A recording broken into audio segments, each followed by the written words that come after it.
Chapter 8.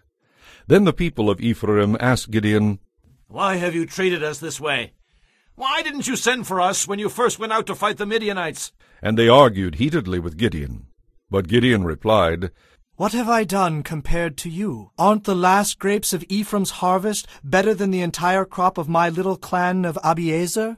God gave you victory over Oreb and Zeb, the generals of the Midianite army. What have I done compared to that?" When the men of Ephraim heard Gideon's answer, they were no longer angry. Gideon then crossed the Jordan River with his 300 men, and though they were exhausted, they continued to chase the enemy. When they reached Succoth, Gideon asked the leaders of the town, "Will you please give my warriors some food? They are very tired. I am chasing Zebah and Zalmunna, the kings of Midian." But the leaders of Succoth replied, "You haven't caught Zebah and Zalmunna yet. Catch them first, and then we will feed your warriors." So Gideon said, "After the Lord gives me victory over Zebah and Zalmunna, I will return and tear your flesh with the thorns and briars of the wilderness." From there Gideon went up to Peniel, and asked for food, but he got the same answer. So he said to the people of Peniel, "After I return in victory, I will tear down this tower." By this time Zebah and Zalmunna were in Karkor, with a remnant of 15,000 warriors, all that remained of the allied armies of the east, for 120,000 had already been killed.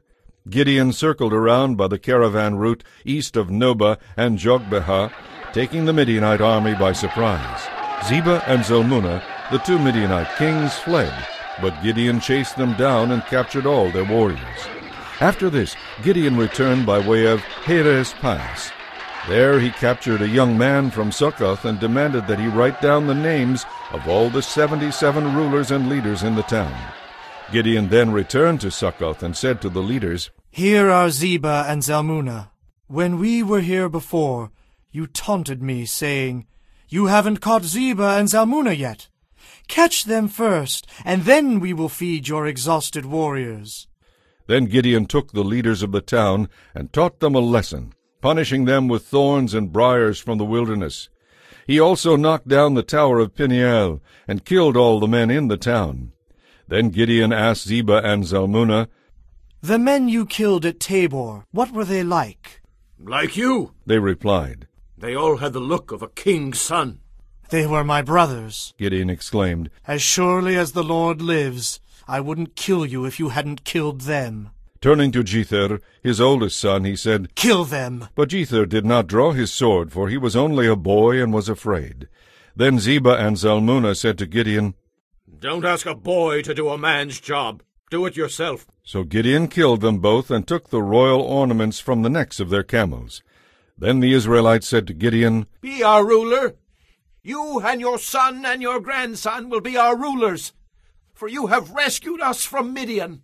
But Gideon replied, "I will not rule over you, nor will my son. The Lord will rule over you. However, I have one request. Each of you can give me an earring out of the treasures you collected from your fallen enemies." The enemies being Ishmaelites, all wore gold earrings. "Gladly," They replied. They spread out a cloak, and each one threw in a gold earring he had gathered. The weight of the gold earrings was 43 pounds, not including the crescents and pendants, the royal clothing of the kings, or the chains around the necks of their camels. Gideon made a sacred ephod from the gold and put it in Ophrah, his hometown. But soon all the Israelites prostituted themselves by worshipping it, and it became a trap for Gideon and his family. That is the story of how Israel subdued Midian, which never recovered. Throughout the rest of Gideon's lifetime, about 40 years, the land was at peace. Then Gideon, son of Joash, returned home. He had 70 sons, for he had many wives. He also had a concubine in Shechem, who bore him a son named Abimelech. Gideon died when he was very old, and he was buried in the grave of his father Joash at Ophrah in the land of the clan of Abiezer. As soon as Gideon was dead, the Israelites prostituted themselves by worshipping the images of Baal, making Baal Berith their god. They forgot the Lord their God, who had rescued them from all their enemies surrounding them, nor did they show any loyalty to the family of Jerubbaal, that is, Gideon, despite all the good he had done for Israel.